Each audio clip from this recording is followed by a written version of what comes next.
Welcome back, everybody. This is NECC Esports. My name is Infernosis, and I'm joined here by Stacked. How you doing today? Doing pretty well. It's very happy to be here, commentating another what I expect to be great game of Overwatch. And how are you doing today, Infernosis? Well, I did just get to watch a very fun game in the match before. Got to cast with a new person, and I always love to expand my casting horizons and cast with new individuals. But it's always nice to go back to somebody I have casted with before, like you, Stack. So I'm looking forward to another, like you said, great matchup here between UC Davis and UC. Oh yeah. No, well, most definitely. It's I think we could draw on like just some statistics here. Did some cursory research on the teams here. UC Davis. Yeah, we see the lineup that I expected from the week one VOD that I'd actually reviewed. And yeah, we have Ecal. Umbla Loomba. I like that name, by the way. Very cool name. Very Frosty, hard to cast for. I've casted before, so yeah. It's hard to keep up with that one. But and I think I didn't see much in the week one VOD of difference in roles, so I think everyone's kind of locked into their roles. We're not going to see that kind of flexibility that we've seen from like other players or other teams, which is I like the consistency, so we know what to expect. But UC Davis against Santa Cruz. Santa Cruz seems to be a titan right now within this bracket. So I really do want to see how UC Davis is going to contend with Santa Cruz, because as far as I'm aware, they actually have already beaten one incredible other team in the league, Midland Varsity, who happened to be the champions last season. So to be able to go up and toe-to-toe and win against such a contender is actually, something to be reckoned with, and definitely something to make note of. So, hey, this is going to be a challenging match, definitely. And, we're going to hopefully jump into it here. Lijiang Tower, the first we're going to go into. And I guess, what do you expect to see here? Having casted this team before, what do you expect? Since my experience casting is only for the UV Davis one squad, I'm going to say two players to keep a watchful eye on is going to be Juicy Snake and Ecal. They have had a phenomenal presence, and every time I've watched, Ecal's a phenomenal all around. I mean, we've seen a lot of wide variety of play from them. I've seen a lot of Winstons overall from the UC Davis side. They really do like that Winston strat. I don't know if you saw that before. You said you did a little bit of VOD review, but Winston was a pretty heavy choice for them, and so was Hammond, the wrecking ball decision. And that's something that you're going to see from most squads, right? I mean, I know when we last casted together, it was Hammond every single game, and we also saw Winston every single game. And Freaky J, shout out. huge plays for all of that all around. But another thing you got to keep a big watchful eye out for are echoes. And I don't remember entirely if UC Davis was like a huge echo team individually, but echo, if you're going to bring a Winston, if you have an echo involved, that duplicate, bringing two Winstons out, you don't think of Winston as this high DPS output kind of hero. That Tesla cannon, as I have accidentally flubbed before and said monkey zap gun, but that Tesla cannon there. I like monkey zap gun. Yeah. That Tesla cannon can be a very strong presence inside when you have two of them taking out your opposition, right? I mean, it's something you got to keep an eye out for. So I think if we do see an echo, keep an eye out for the double Winston to come through as well. Okay, definitely. But I know that, I did also see the classic brawl, the Ryan Zarya, so UC Davis, definitely a team that has that flexibility. They've got a pretty diverse hero pool, so they definitely play the situation. We're not going to see what we've seen in other teams where you kind of lock into a preferred comp and you just try to force it, whether or not it's necessarily what you want in the situation. And I think, that level of play and level of individual execution is something that you'll definitely expect to see at this level. People have the diversity in the hero pools to be able to answer the situation, what's at hand. And, I think you need that flexibility, especially for Lijiang.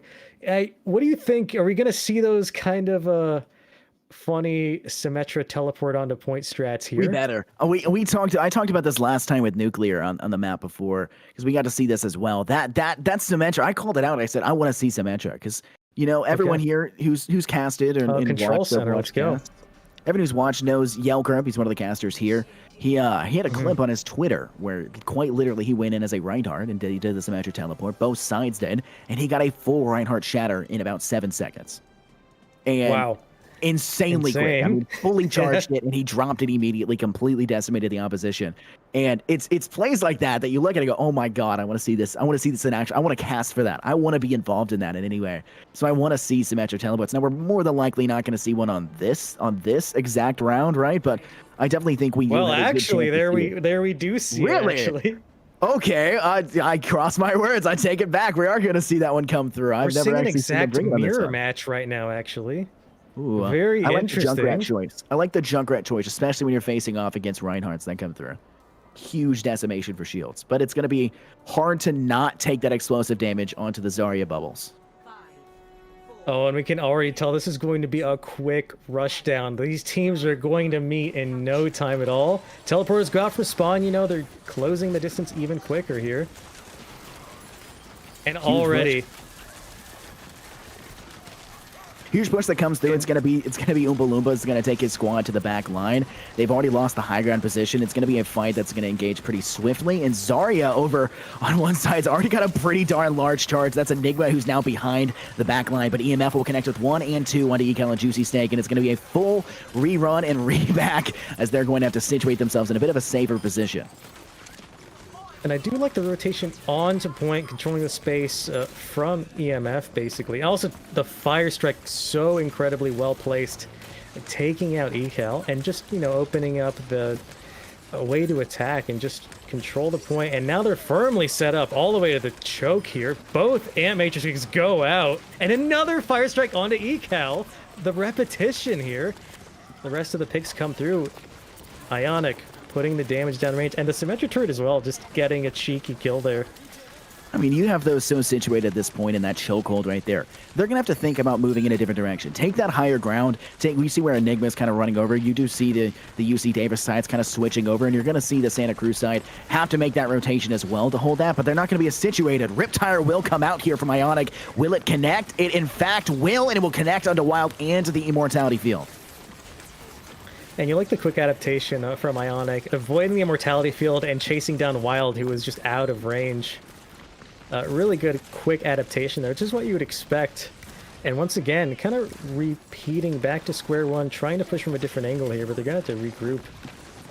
So much to contend with here. Oh, the Shatter goes down. Oh, it doesn't connect, but the charge from behind, you can see EMF take the backside of Oompa Loompa, and it's going to be Superman to find the last two with Ionic finishing off Fenrir. It's not a team wipe. You do have Frosty sitting inside his spawn, just spamming those Junkrat utilities and actually connecting onto quite a few of them, but not enough to kill. And it's a hard-fought battle right now for UC Davis. They are struggling to stay alive in these junk points. That's the thing about this map, too, is that once one team has firmly established themselves, once again, you see all the damage going in, but the teleporter behind the team and the barrier coming in to split the fight. This is the opening that they need. UC Davis now with a chance to flip point and actually establish themselves within control center here. A very cheeky teleport behind the line on the desk, but it's going to be the drop the beat now. It's going to come from the Santa Cruz side, and it's also going to come from the UC Davis side. They're going to full send it back, and it's going to have to be a regroup. Oh, a Shatter comes through, and it hits hard, but the Immortality Field's going to keep their own tank alive. Graviton Surge does connect as well. Juicy Snake's denying the shield from EMF, and it's going to be a lot of damage. That Symmetra's going to rip and shred the opposition of EMF, and it's going to be a hard battle now with that frontliner gone, and ECAL is just going to make it even worse. The hemorrhaging now from the Santa Cruz side. This is a really incredible. I like that they kept the pressure up even after the grab, still focusing fire. Actually, both ECAL and Juicy Snake focusing both of their beams down. So I like the focus fire there, not giving up after they saw that the grab wasn't, you know, fully kind of taken advantage of. But still, now that they're set up on the point here, hopefully they can hold. Already taking up near to what, you know, Santa Cruz had. Once again, Ant Matrix or Ant Matrix, but the picks go in favor of Davis here. Frosty's going to get taken out by a Riptire from Ionic. The Junkrat on Junkrat violence. We saw the Ant Matrix on Ant Matrix. Now we're going to see the Junkrat on Junkrat. It's going to be a teleporter that comes out to bring, you know, the Santa Cruz side back even swifter into the opposition. And they're going to need it. It's at 71% right now.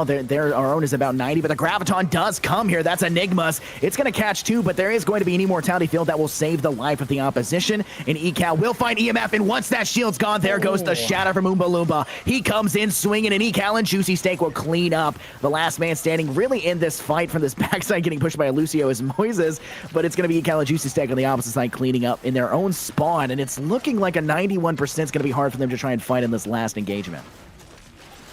And it is interesting. Ionic taking that incredibly long flank, but Juicy Steak gets the pick. Now they're going into the last fight down 1, having to make the switch on to ball to even contest here, and really, Oompa Loompa taking point, pressing W into EMF here.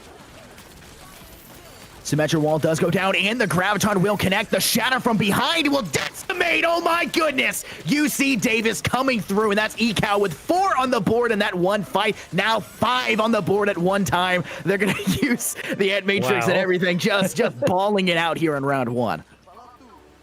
I think we just saw the play of the game there, unless someone can really just upstage that ending play there. Incredible by ECAL. I think some things to touch up on is we saw really one defining fight in which, UC Davis kept control and showed that they were definitely a contender up against Santa Cruz. I saw EMF want to take a pin. Once the grab was initiated from Enigma, EMF went for the Rhine charge, but unfortunately didn't get anyone and then was, duly punished. And I like that follow-up by Davis to just, not let that go unpunished and firmly establish themselves on the point and never back down. So really good, especially because it was such a hard fought battle to even push past their choke. You see how long they were held at their choke, trying different strategies to get in there. And once again, the cheeky Symmetra teleporter strats onto point. We see that just the quick take, Ionic already with a quick pick onto Juicy Steak here, so giving themselves the advantage. Even if they're not established on the point yet, they are up 1 here.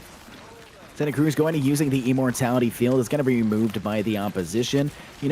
Time has been bought that allows them to kind of regroup after you lose the 1, but there's the Shatter. That's a quick one. Oompa Loompa connects, drops, and completely sweeps, but the issue is he overbounded, and his backline gets caught out in the opposition, and it's going to go to Santa Cruz because they left the backline open when we see, Oompa Loompa get too aggressive on that charge. The Shatter connects, it takes down 2 or 3 in the backline, the charge connects, but you've left the enemy DPS, which you did not connect with, to completely wipe your backline. And also generating an Ant Matrix before the point was even unlocked. What a quick ult generation there. Truly, some of the players here are just playing out of their minds. And really, all of the players are playing so cohesively as a team. Really, I think this could swing either way still.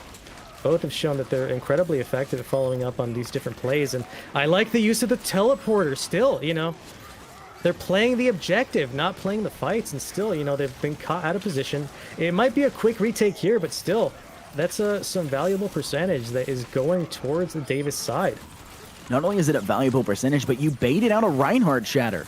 You baited the Shatter, and now at the ending of this fight, Ionic's going to go ahead and use the High Noon to clean up on Wild. ECAL attempting to jump off does not make it off. That's valuable 17% and a lot of ults that were used. And while there is still 4 ults available for the Santa Cruz side, you can charge yours up as well. You have a High Noon. You have that Matrix available as well. You're pretty close for both ECAL, Oompa Loompas, and Wild's ult. So you can get yourself back into the situation and have an engaging ult as well.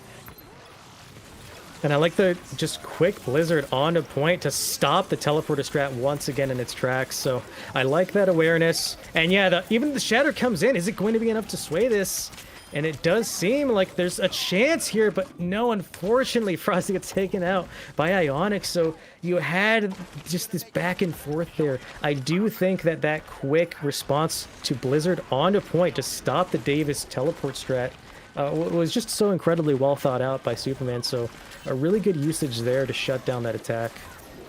I mean, looking at how fast that came in, the teleporter strategy that we spoke about, it just isn't working. It's cheeky and it's fun to watch, but it's not what you're needing. So we're going to see them switch over to the Echo, keeping that variety in the situation. A Shadow will be blocked now by Oompa Loompa, and it's going to be the push that they're going to try and act off of that. Time is running out, however. They're going to need to get onto the objective to actually contest, and it looks like they're going to leave it up to Wild to do so. He's on the back line now, and they're going to step in just for a second to get it. The High Noon will now go out from Ionic. Superman will find the first frag into that fight, but Frosty will fall, not able to get up to their charge, and it's looked like Santa Cruz might be able to just clean up the last fight, and they're actually going to use that Matrix at the end, finish it off, and ECAL will be the last to, now Wild will be the last to fall in that one, as Wild is unfortunately caught out at the end. And really, I like all the different attempts, these strategies, sticking with the Symmetra a bit too late to really make much of a impact late into the round. But, there was just so much to contend with. The Mei already established on the point is denying you so much space, and we saw the effectiveness there, cutting off Oompa Loompa from the team. Like, the Ryan was just completely separated from the team. They saw that opportunity, converged upon him, and then that was kind of just the end of that last fight. It definitely is hard to push into a Mei that's, helping out the team already established onto the point because, unless you have some other area control yourself, they've just got such a solid advantage. Yeah, it's definitely going to be interesting. We do see switching off the Symmetra, that Superman last second switching over to Tracer. And we're going to see both the Winston and now a Hammond from Enigma. Oompa Loomba's going to play now. They're switching. Ecal is no longer on the Zarya. It's going to be Oompa Loomba this time. And we're going to see a Zenyatta. That Discord Orb is going to be a very large thorn, quite literally, in the opposition side and going to increase the damage output. And it's going to be a thorn for damage. It's going to be Moises who finds Wild. Frosty would connect onto Enigma, and it's going to be a trade for trade, a tit for tat in the first beginning stages of round 3. It is a trade, but, obviously the advantage here is just for Santa Cruz. Already established well onto the point here. And they just controlled all of the space just in the very center of the map. And now kiting around the left side here. Davis is trying to push in through this choke. Ecal is engaging with no more jump here. The jump pack is expended. And Ecal still really deep into the fray. Oh, wants to kill himself, but, unfortunately gets taken out. So you're still feeding ult charge there. And really, wow, what a quick just shutdown. I think they might have to change up their strategy here. If they're bottlenecking themselves through that side, you really cut off your own mobility. You want to go for this kind of a dive here. But, the Zarya Winston is not really having as much utility and movement as the Winston Ball from Santa Cruz's side here. Oh, a Pulse Bomb from Superman will go onto Wild. That's an instantaneous at the beginning of that push. And we're seeing a completely different round from round 1. Round 1 pretty handily in the favor of UC Davis. This one's going pretty handily in the favor of Santa Cruz. Round 2 was a bit of a toss-up, however. I mean, it was mostly in the favor of Santa Cruz, but it went back and forth and occasional in those fights. You were seeing a lot more kills that UC Davis was getting, but they are severely struggling here. And I think it's the tight hallways that they're lacking. You saw a lot of the engagements that UC Davis would win would be in tight hallways. A minefield now will get dropped from Enigma in the back line, and it will actually kill Wild. This is going to be the second fight in a row that they've lost Wild before the fight has even officially started. Winston Rage comes through, and it's going to be... No, sorry, it's Frosty is going to get killed by the actual high noon there from Ionic, and Lewis showing once again that healers can get it done too into Juicy Steak, and it's going to be... They need a regroup, but they don't have the time to get the regroup underway. And really, just Wild is going to have to stay alive here. You got the rally, and hopefully they can push in with that. But they're going to need to pop it soon. Ecal's having to contest on the point to engage this overtime. But already Ionic takes Frosty down, so already you're down 1. The Primal Rage is bullying Wild and Juicy Steak at the bridge, but they're going to make it quickly onto point, hopefully, here.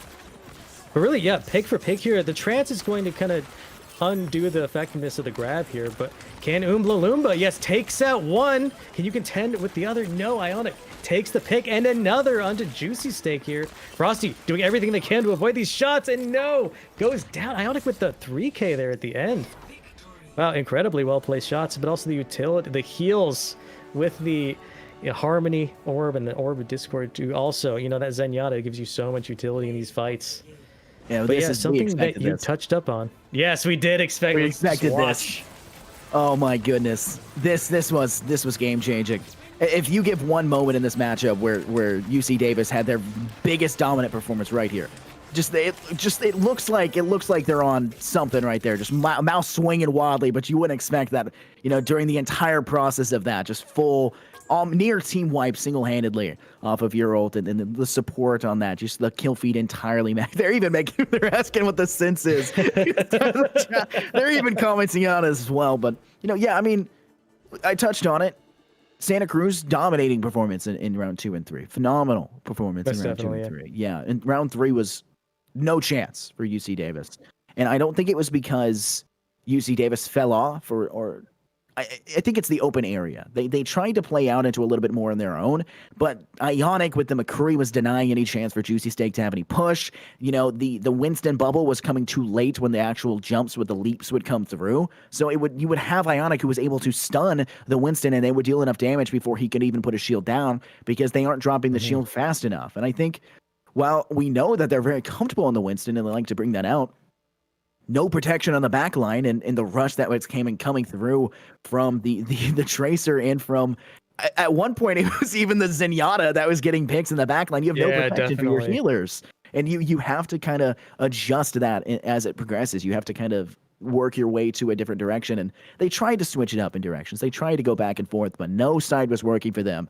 And unfortunately, they couldn't bring it out on that side. But I definitely think as we head over to Hollywood, I think that's what I definitely think we're going to see a completely different kind of scenario. This one's also pretty wide open. There's very few little small choke points besides maybe the second half of the second actual payload push and the ending payload push. It's the only tight, confined places that you're going to see a fight kind of engage in that hallway kind of section. And so I think Santa Cruz has the advantage in the open areas, but I think UC Davis definitely showed us with tight hallways how compatible they can be.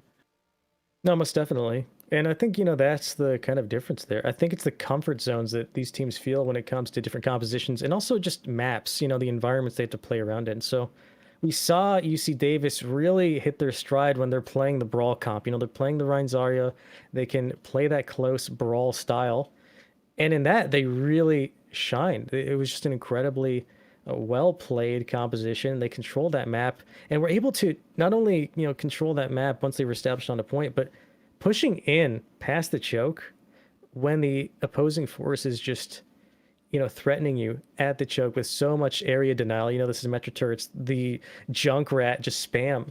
The fact that they were able to push into that and turn the tides of that battle just speaks to their efficacy on that composition. But then once again, as you mentioned, when Brawl was no longer viable on the different maps of Lijiang, that's really when Santa Cruz just took over because they had a lot more effectiveness when it came to the dive on Gardens.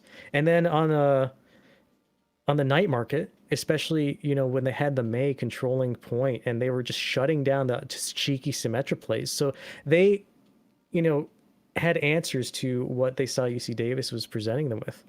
And I like that variability, the dynamic play that they had to, just counter the options that UC Davis had. I like that. So I think we're going to need more variability here from UC Davis. But like you mentioned, first point can be very Brawl heavy. That can work here. So first point will be very good for them. But once we get to the second point of Hollywood, that's where we're going to need to see some flexibility here.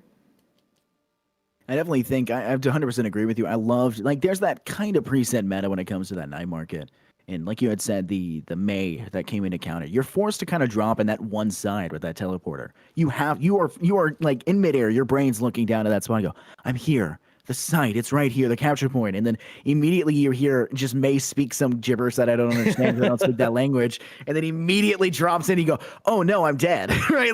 There's nothing, you have to get out as fast as possible. There's not maybe an immortality film, but a Mei, 2 right clicks and she'll destroy that immediately, right? And she's completely immune to her own freeze. So, things like that really mess with the meta. But I tell you what won't mess with meta Pro Gaming. I mean, it's in their name, but they're a full-service esport management, developmental, and consulting company. They provide esport coaching, college esport management, and arena design and equipment. And if you want more information about them, go to metaprogaming.gg to learn more. But, back to the word about the meta. What do you think we're going to see here in terms of meta for Hollywood? I've already seen this once today, and I've seen a lot of Soldiers and McCrees. What's your take?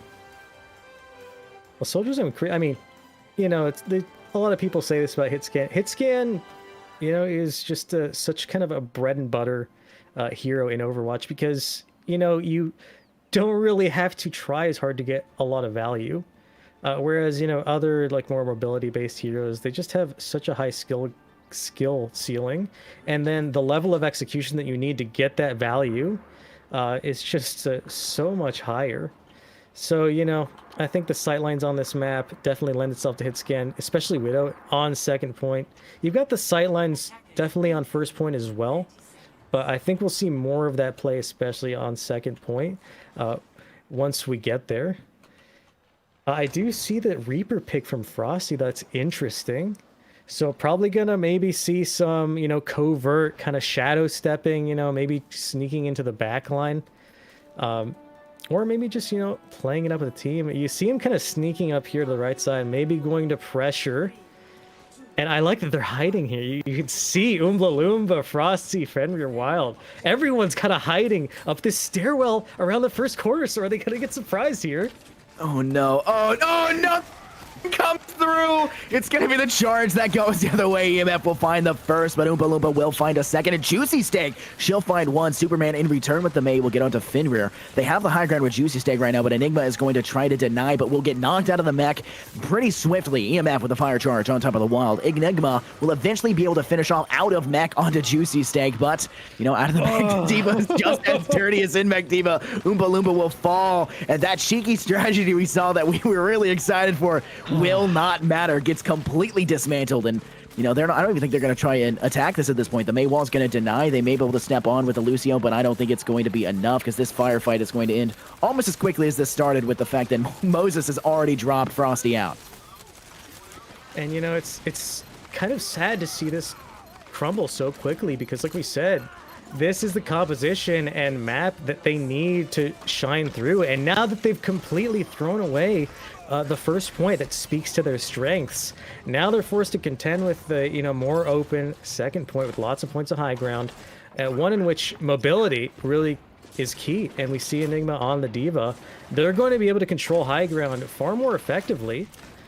We see the switch from Frosty onto Hanzo though, so also with the mindfulness of wanting to control the high ground, wanting to get those angles. We see the push on the high ground. The shatter does come in, but is there a follow-up? No, unfortunately, still no follow-up. And still firmly established on the high ground is Santa Cruz.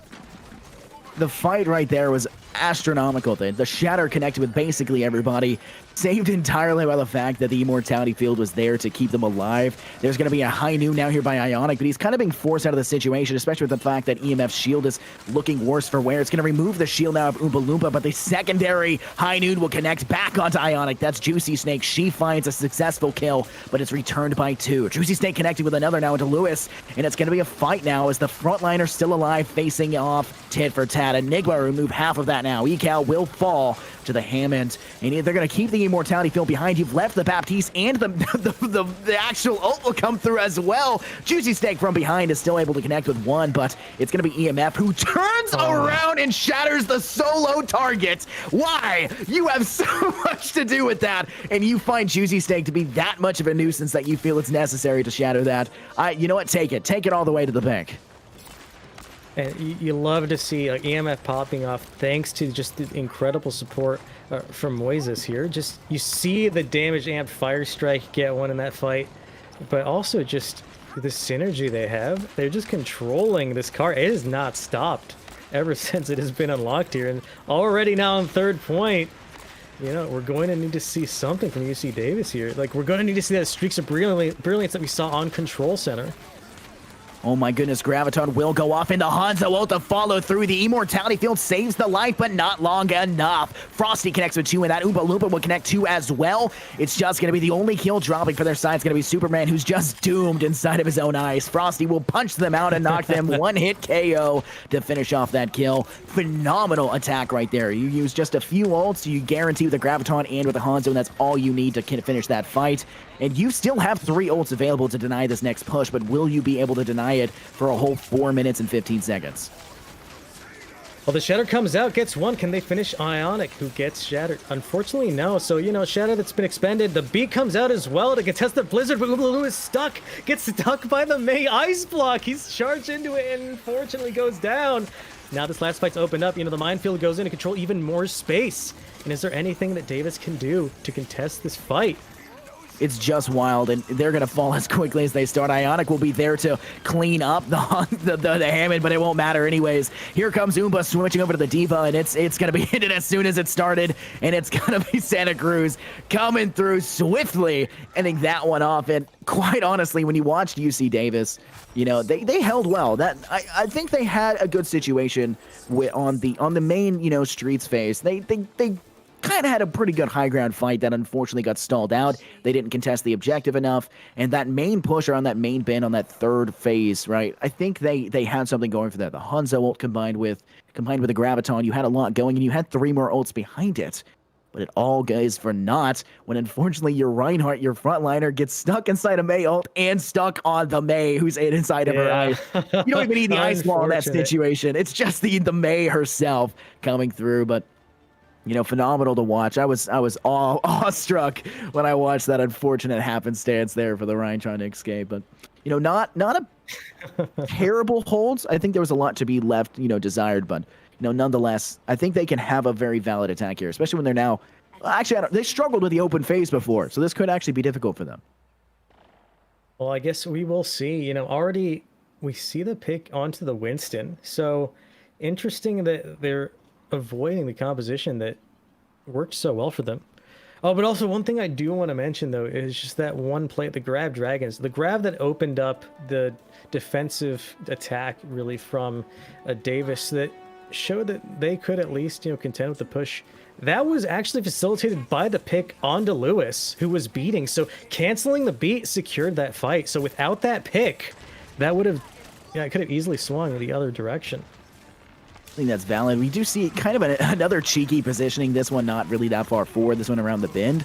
And they're going to find 2 frags based off of it. The immortality field will drop, and it's just going to be Enigma continuing to push forward and swing. You've lost EMF, but you know, you're still getting a lot of positive frags. Superman will deal a lot of damage and actually finish off Frosty, so that Tracer is out for the count. And now they're going to take a page out of their opposition's book. You see Enigma just crouching and holding out inside that stairwell. We're going to see that charge come through, but the question is, will they be able to heal him back in time? He's severely out of position. He's going to wait till the last second to charge from behind. He hits the wall. Enigma, what are you doing in this situation? The fight's on the other end, and Enigma, who's stuck in the immortality field, will be saved, shockingly enough. Wow. But it's going to be Inotic who finds Ecal. The healing from the Santa Cruz side is just devastating to watch.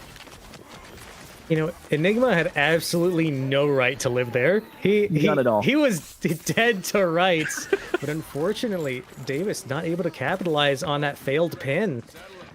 And for whatever reason, are able to sustain the fight and turn it once again. So I think we're going to need to see more of a follow-up from UC Davis. You know, they have the ability. We've seen them do this before.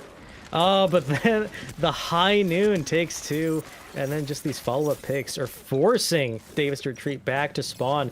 They're just getting bullied here. And Enigma with these really cheeky Rhine positions, once pushed up as far as you could possibly go. And hey, still 0-2 for the charges. Finally gets punished. That's what you want to see. Oh my goodness. Finally, Enigma dies in that situation.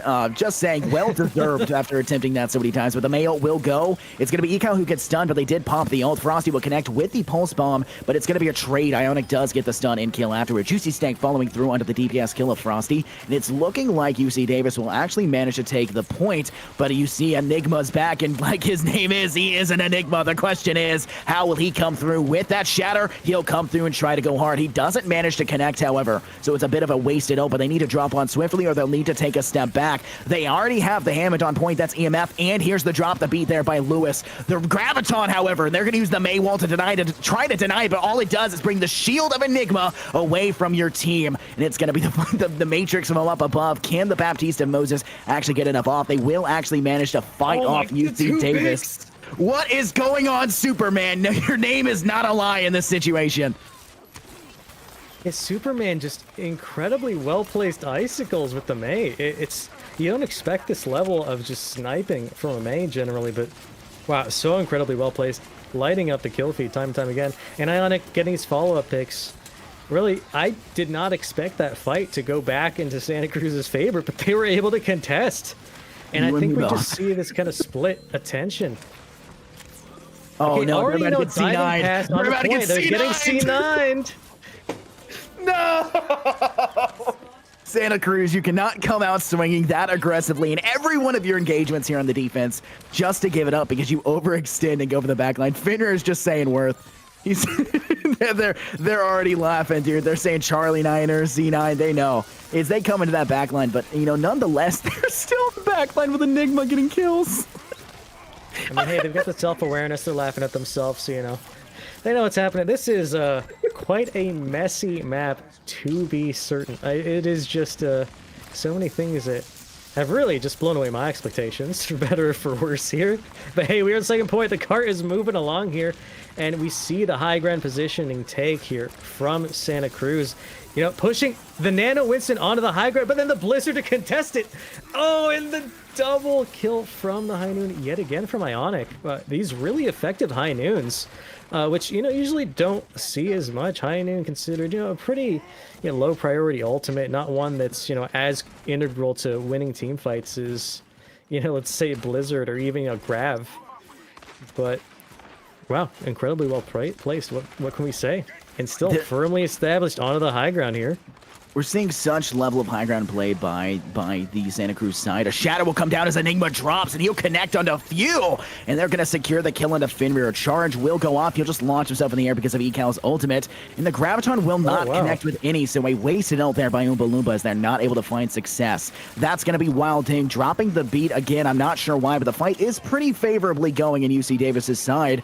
But like I was saying, Santa Cruz, they chose the high ground again. We saw that on their own attack where they completely swept through the high ground. We're seeing them do it again on defense, but like we said, that double May that came through to deny that. We're seeing a phenomenal fight there by UC Davis. Two wasted ults, I would say, in my opinion, of the beat dropping in the Graviton, but they still win the fight pretty handily, and there's no ults available for the Santa Cruz side besides now the Matrix that can help you in this next game. Oh, and now drop the beat, but there's not very much to help you besides your healer ultimates. Well, you can definitely see the beats probably this week, and they went dropping incredibly low, though. Immortality definitely saving him here. He's stuck in the high ground right now. Frosty.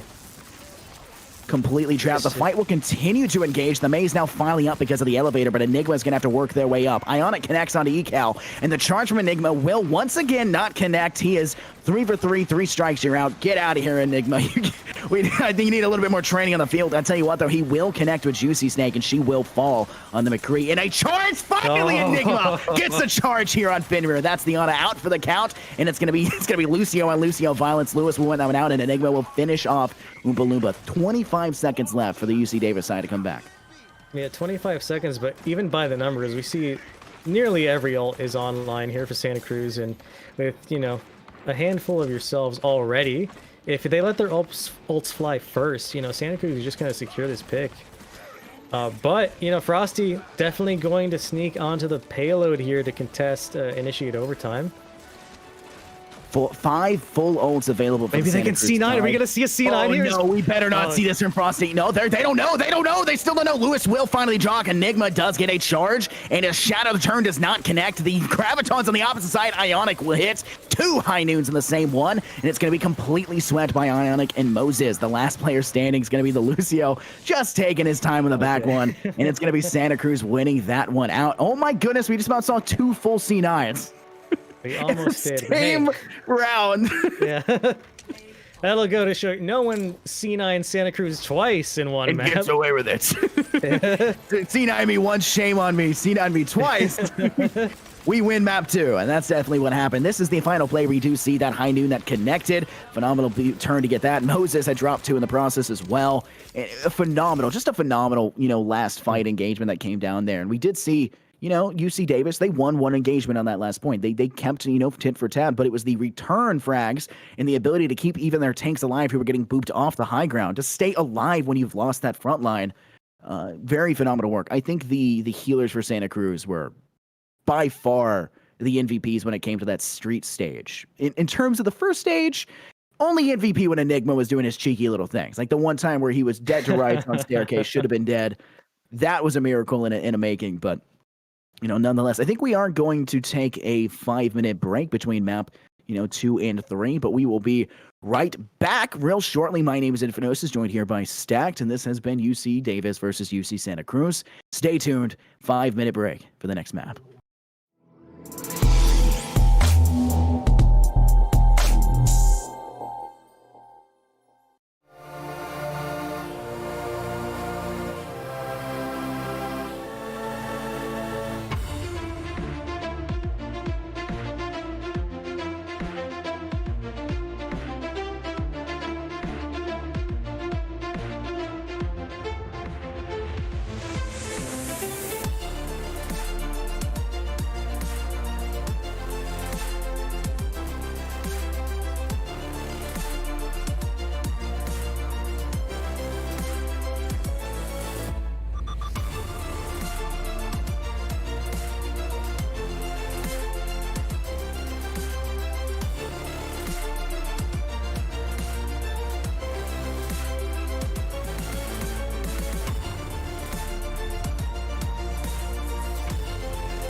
What will you like today? Another Cloud 2 classic? I'll stick with the usual. Maybe take a little bit off the sides.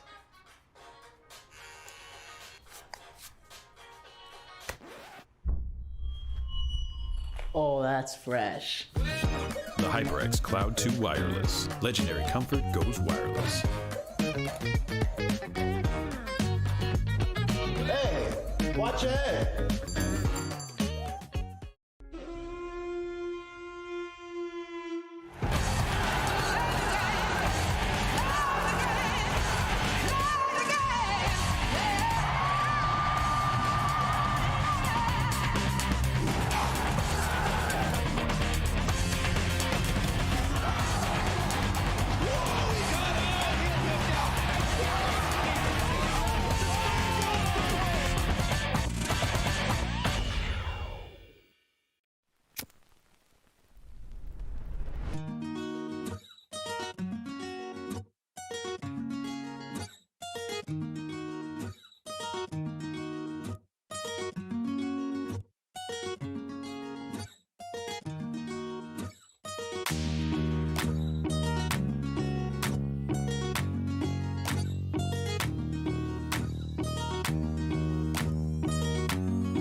Welcome back, everybody. My name is Infernosis, and this is NECC Esports. I'm here in this booth, I guess we'll call it here, and I'm joined here by Stacked. How you doing today, Stacked?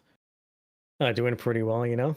We were just chatting up about what we've seen here in this match. We have UC Davis versus Santa Cruz. Just finished on Hollywood, which was a surprising and messy match. So many unconventional things happening. It's going to be very fun to look back on this VOD, but it's so we can put that out of our minds and go forward to what we know will be our third map, Rialto here. Oh, I'm excited for Rialto. I'm just saying it. Last match, I got to cast that one. I saw Widowmakers, and I saw Widowmaker's success. It wasn't just a Widowmaker brought out. I saw Widowmaker's success, and success at a level that was devastating to watch. And as a Widowmain, like part of me is like, man, I love this. This is great to watch and behold. But the other part of me is going, oh, it's just a massacre that's coming through, and you're like disgusted to see it come through. I acted it multiple times to Dr. Pimple Popper videos where you're both like, you can't stop watching, but you're like, this is awful. Like, why am I watching this at 4 a.m. when I can't get any sleep? But nonetheless, I'm really excited. Rialto's a very the first corner is very tight. Once you get past that little stage, you do have that open area, and we had talked about UC Davis, or you had spoken about during the break. It was a little disorderly in terms of grouping for their play style, and that could be a huge detriment for this payload push on Rialto. And I think we've not seen so much in terms of a focus on long range hit scan, but definitely something that has great effect, especially on Rialto. There's so many sightlines throughout this entire map. And so historically has great effectiveness. And of course you can take like an aerial game. I think we've seen an Echo here and there can have great effectiveness. There's so much natural kind of buildings and things that you can use in the architecture to kind of just, kite and block sight lines. I am interested to see what compositions we go into here. But really, I think once again, we can see the brawl comp work here. And once again, that seemed to be the best situation for Davis. something that really let their strengths show through. And if we can see the same situation that we saw before in control points on Lijiang, I think, hopefully they can get their stride back into this set and get a win on the board here. I definitely think it's going to be something to take into account. And one thing that we have noticed a lot of in terms of every single map we've seen so far, it's been a huge presence on McCree's. We are seeing Juicy Snake. She's going to bring out the Widow. And if I remember correctly, last time we had seen Juicy Snake bring out the Widow, it was phenomenal to behold. Juicy Snake went off on Widow, but unfortunately, they're going to actually switch it out. Frosty's going to go back onto the Reaper. It's going to be Juicy Snake onto the McCree now. And like I said, McCree's someone we've seen a whole lot of today, especially here on Rialto. You'd seen a lot of it be going around and having that potential through, but I definitely think it's something to keep an eye on for now, as we're going to see a Soldier and now a Doomfist. Superman's going to bring out all these strange DPS choices. First a Mei, and now the Doomfist. So that's going to be a huge deficit in the backline, especially when you're rocking a Winston to follow through with it. And you see this composition from Santa Cruz just really interesting. So, you've got the Hog. It's going to take these flanks as well as the Doom, as well as the Winston. So there's going to be a lot of different angles of attack here. The Brig is basically having to push cart here and getting backed up by the Zen. Already we see Superman diving in, taking out Stake. Gets refragged here, picked by Wild. But still, the utility is there. You've got the respawn advantage. Oh, but Fenrir is able to take out Enigma here, so they're holding this first corner, and it's nice to not let the cart push past this first choke here, because if they can hold themselves up here, establish themselves defensively, it's going to be very hard to push into the Rein Zarya with this composition. And already see some changes. We see the Wrecking Ball instead of the Hog, and this joint dive now. Superman once again picking the backline, picking the DPS. I like that. Chasing down Wild, he gets that revenge from the pick before. Wow, Superman just showing off time and time again, You thought they were playing kind of slow with the Mei. Well, here's the Doomfist. How about that? I mean, you have to switch up the Widow. And once again, Widow's going to get taken out again. And I love to see Widow. I always rave about Widows, but this isn't it. You're getting devastated now by both the Hammond, the Winston, and the Doomfist. It's just not working out. Oompa Loompa will find a frag. That's all I have to say about that. Juicy Snake, however, she'll find a second, the switch to McCree, and the respawn timing will put them in a good spot to regroup. But, nonetheless, it's going to be another very swift engagement now by Enigma coming over the top line, showing that they can play a Hammond and a Reinhardt, but unfortunately, the Reinhardt will be the thorn in the side for him. Oompa Loompa will charge, and it will be Frosty to finish this one off. So one player down now for the Santa Cruz side to make their way into this next engagement. And yeah, I mean, you're going to get run over, basically. If you're playing the Brawl and you've got so much dive to contend with, your team's getting split up.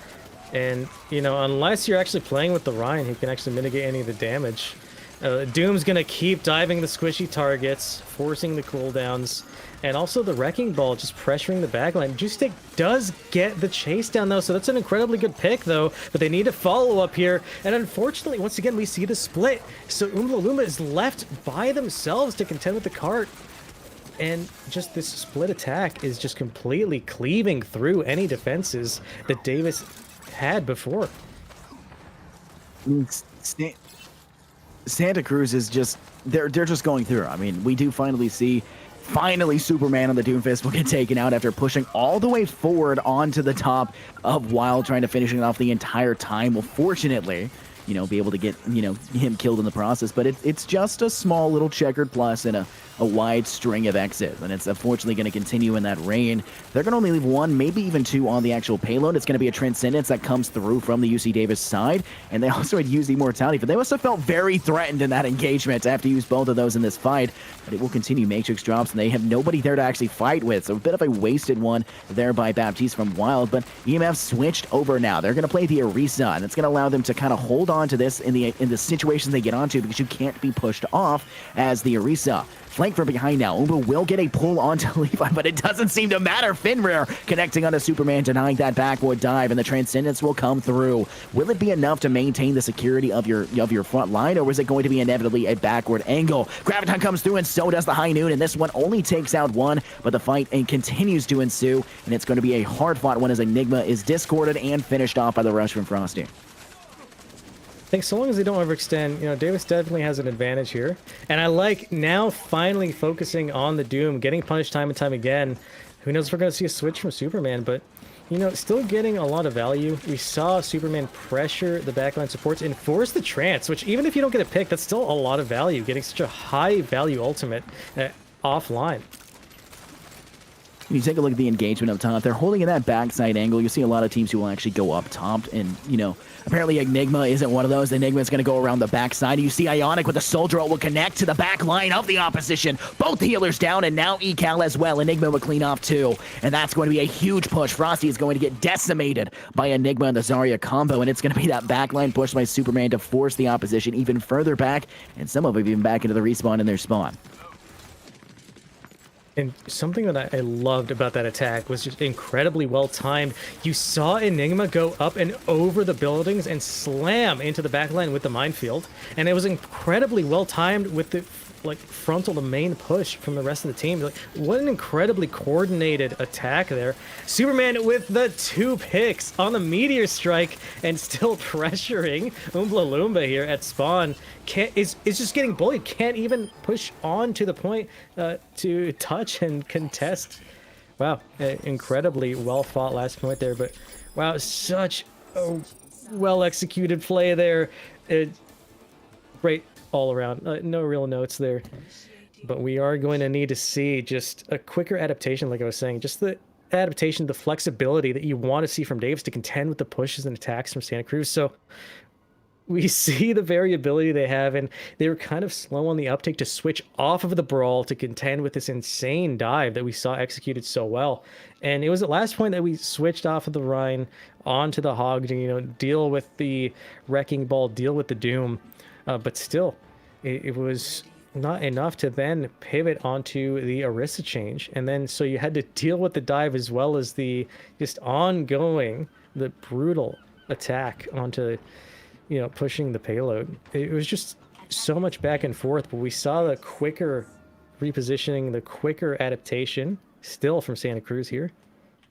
Let's take a look at the UC Davis lineup that they're currently rocking. We aren't going to see the Sigma come through, which is something we have not seen at all today. And that's kind of shocking. Sigma's a hero that has a lot of viability, being able to move and move that shield around all the time, being able to change it around. We're going to see them bring out the Torbjorn. They're definitely going to plop that on the payload and really bring that one around. But they initially had the double sniper combination. They had the Hanzo and Widowmaker, and now they're just going to bring the Torbjorn and Widowmaker. But it's going to be the Mercy Pharah combo, the Pharah Mercy over the top. And it's Ionic, and of course it's going to be Moses that are just going to be that presence. But as I say that, Ionic will take a drink in the dip, and they're going to fall that one there. Fenrir will find success, and so will Frosty. That Immortality Field will have found success in the back line, and that dive from those two will be utterly failed. It's going to be a continued push. Fenrir finding EMF, and it's going to be there to push out the backline. Enigma barely able to escape with his life, and they might actually continue to push this one. They're pushing it aggressively with an Orisa. She's going to mount that forward charge, galloping in the direction of the opposition, and that is a scary gallop indeed. Lewis will fall to that, and it's going to be the high ground taken now by the Sigma and by the Baptiste of the opposition. And I like this, the double shield is working incredibly well right now, so we're going to need to, you see the, the quick changes here from Santa Cruz, but this is going to be an incredibly just quick take on the first point, unless they can dive on here. The pick from Juicy Steak onto Enigma, though, stops what I think will be this last contest here. But Superman once again with incredible target focus. You said you think that pick on the Zarya was going to be enough. It's not. Superman coming through with two of their own, and it's going to be EMF as well following suit. We're going to see a cheeky position. We saw Enigma before doing this on Reinhardt, and now we're going to see it being done by EMF and by Superman. They're going to hold up that high position just on the edge. They're going to bait their team down below. They're going to keep them stuck in that situation, kind of, be that thorn. They're like, hey, you look at this situation. We can jump on this. We can engage, but little did you know, you've got the double dive of the Doomfist and the Winston behind. Doomfist has picked his target. It's Fenrir. He's not going to be the man of the hour in this one. That's going to be a very swift kill from him, and they're going to continue to stay back there. Enigma now hanging out with the Zarya. Winston still up on the high ground, and if you take a look, UC Davis is going to go all the way around the backside. They're going to push from the backside of Santa Cruz. And yeah, once again, just these incredibly executed dives. Superman getting target after target. It's such an effective Doomfist, and I'm not sure if Davis knows what to do here. But, once again, as I'd spoken before, I don't know why I'm still surprised. So many times Santa Cruz has been able to pull victory out of the jaws of defeat, you know, swaying just fight after fight back into their favor, when I think it's decidedly so in Davis's. So I think they're not to be undone by seemingly difficult situations and just rushing onto point, getting targets down, and the chase down from Superman time and time again is just something to behold. Really well executed plays here. I mean, we do see that the Widowmaker ult does go off and is immediately denied by EMF for the Winston. I mean, switch off the Widow at this point. I hate to say that, I always hate to say that, but you need more impactful DPS. The Torbjorn, which has found little success, will not find any more as they also get taken on the fight, but the ult will be available, which will allow them to go through the streets phase a little bit easier in terms of denial. Gravitic Flux does go off, and it's not going to be enough. Lewis, who gets underneath the balcony edge, will deny most of that, and it's going to be Superman who denies the opposition in return. 2 kills dropped immediately back to back, and Lewis will show healers can get it done too. That's the kill on Ecal. Juicy Steak, she'll find one with the Widow, but immediately get refragged by a Zenyatta. And I once again rest my case. I may love Widow, but it's not the play in this situation because they're brawling you outside your own spawn. And did you see how much that Davis had to expend to even try to secure the pick onto Lewis, and still were not able to? They expended so much, the Transcendence, and then the Gravitic Flux, and then still the Transcendence from the side of Santa Cruz was enough to just mitigate that. It's just incredible, just the amount of answers they have to anything that's getting thrown at them. Oh my goodness, that Graviton Surge goes off. Ecal barely surviving it, and they're actually still very low as well. But it looks like we're actually going to see UC Davis get a couple kills off. Ionic's Soldier Ult will deny one, and it's going to be EMF who gets the second one in that fight. But it is going to be a full stage push now by the Torbjorn. As the drop now, Ionic is going to try and fight this one off, but it's not going to matter. Frosty will find one onto Ionic and one onto EMF. Doomfist jumping into the backline. That's Superman. He is going to get Discord orbed and taken out quite swiftly. The Roadhog from the side here is going to try and get that little bit of extra help, but it's going to be another kill that just goes in that direction. The Torbjorn ult has found massive success here on side this point. No way to deny it, and they're going to buy themselves another 2.5 minutes of extra time. And you know, it's once again, they're still in this. There's still some fire left in these embers. You know, they're not snuffed out yet, so I like this. You're seeing the utility from the Molten Core securing that point, so finally seeing the DPS kind of make a really nice impact in a fight. You like to see that, but we're still going to see answers for the Doomfist. Once again, Superman just diving deep into the backline and disrupting, you know, pulling the attention away from Bat, from Widow. It's just, now you've got no focus on point. Frosty having to deal with pushing card on their own here. Oh, the fight does continue on, but Moses will find one, but it's Superman who solo ults the backline of Juicy Steak. She's going to fall, and Ionic will make sure Wild does as well. Well, you do have UC Davis, who had their front line already on the payload and keeping to push it. You have half your team sitting all the way back, completely out of the way, and completely separated from your actual defensive position, and it's going to be a clean sweep when it comes to that dive push. And you take a look at the aggressive position Ecal's taking, and he's going to go all the way through and possibly from behind to do the same thing that just happened to you, but you don't have the same level of dive damage. Umba will try and trap the Enigma inside of the corner. They're just going to leave him. They know, oh, never mind, they're not. Wild will finish the kill. They should have just left it. That's time bought in your backline where you don't have to worry about that one individual person, especially because you can out-heal a diva. But still, it's Fenrir just getting bullied in the spawn, getting just spawn camped by the Diva, by the Doom, and once again, you know that Superman's mission here is to keep putting pressure on the Zen. Fight does continue to engage. It's going to be Juicy Snake. She finds two and shuts down Ionic, who was inside of the Soldier 76 ult. This is a very difficult phase where I initially thought they weren't going to find success because of their refusal to switch off the Widow. Obviously, the right decision, like I had spoken about. Juicy Snake, she has gone off in this one, and then they're going to drop and hold onto the actual mine off in the point, and it's going to be a trade mine as well by Ecal. So they're going to drop 2 minefields in the area. EMF's going to try and survive as well, but it's going to be even more damage from Juicy Snake. Can we get a call here by like, can we see that? I want to see just how much Juicy Snake's popping off, because this is disgusting. Where's Juicy Snake? I'm ready to watch this. Like you've mentioned, you know, you should have switched. I'm glad they finally did, because immediate value has been had from switching onto the Cree. Yeah, you see these team fights now solidly going in Davis's favor. You know, you're gonna have the flashbang to contend with the dive. But here, initiating with the slam here. That shield's gonna go down, so Superman's, yeah, pushing into such a difficult situation. You have the rally, so it's gonna be a lot of armor, a lot of healing. Engagement is going down. That's going to be Transcendence for Moses to go, but Finner is going to trade it back in return as well. Second Transcendence will give them the advantage for a little bit longer than before, and the drop will come through. That's a rally now coming from Lewis, but they will die immediately afterwards. Juicy Steak will finish that one off. She has found amazing success, and she's going to continue to do so with a high. Will try to go for the Doomfist, or sorry, but it does not matter. Doomfist is now inside of the actual ult. It's Juicy Steak just running around trying to stay alive, but it looks like Superman, who dropped down in an area, will be eventually removed by Juicy Steak. They have set themselves up in a very strong hold here for the Santa Davis side, but for the Santa Cruz side, I'm sorry. But right now, UC Davis still has 30 seconds and time to repush. You may have lost ecal, but you have time to let that Hammond come back and give yourself another chance for this fight. Yeah, but this Diva Bomb's going to have so much area denial potential, especially because they're going to have to push up just so much open space. And also, the Visor, you know, it might get some value here, but still. Supercharger is initiated, and that might be the damage they need here. But like I said, the Diva Bomb, gets Juicy Steak in the back. Juicy Steak dying here is exactly the opposite of what you needed. Ionic will get taken out by ecal, but not before he manages to drop Finver. Superman with a double kill now, taking both Wild and ecal out, and Moses will be another cleanup. Not the last, as it's going to be ecal with the minefield to finish off the last kill, but it's just, like I had said earlier, 1+ in a field of mini X's, and it's going to ultimately lead to a Santa Cruz win. The UC Santa Cruz side is the battle of the UCs, and unfortunately for UC Davis 1, Santa Cruz will win that one out. And switching too late. I think that's what it comes down to. You said Overwatch is a game of adapting, of taking into stances and reacting according to the situation, and UC Davis 1 didn't change their heroes in time. Juicy Steak was obviously the right choice to get under the McCree. She did phenomenal, had an amazing job in the last pushes. That Streets phase, she thrashed. That last stage, she did just the same thing, just not enough, and unfortunately died at the last second of that fight.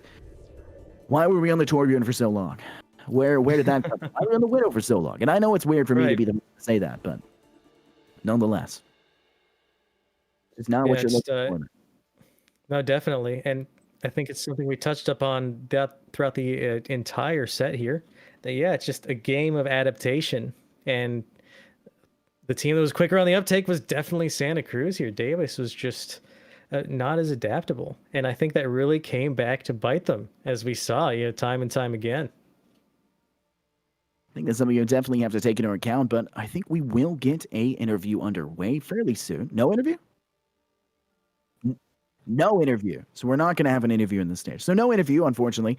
UC Santa Cruz not coming through for the interview, but still a phenomenal game to come through. A pretty clear-cut winner in that decision, and it's a very phenomenal. We had kind of anticipated the Santa Cruz side to win because they had, like you had said, they beat the winners of last year's, entire thing. So it's phenomenal to see that UC Davis 1 had competitive, spirit, and they fought through that. They had a very good round 1 on map 1. They actually won that one out, forcing it into a 2-1 scoreline.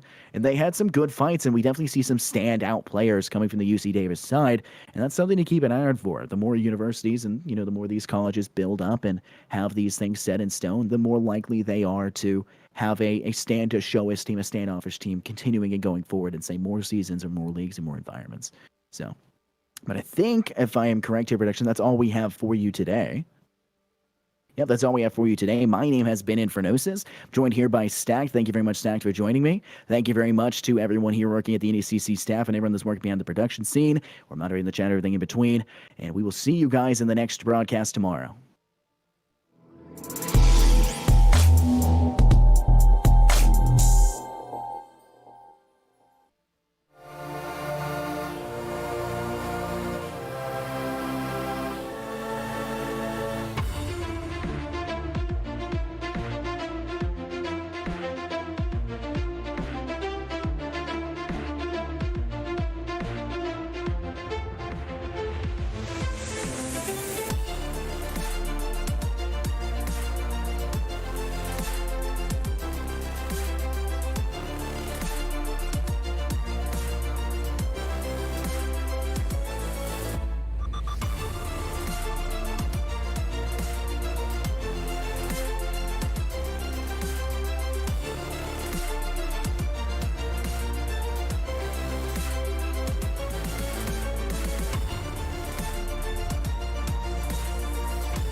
What will you like today?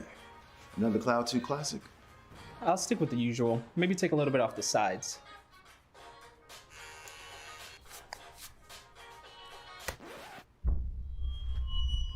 Oh, that's fresh. The HyperX Cloud 2 Wireless. Legendary comfort goes wireless.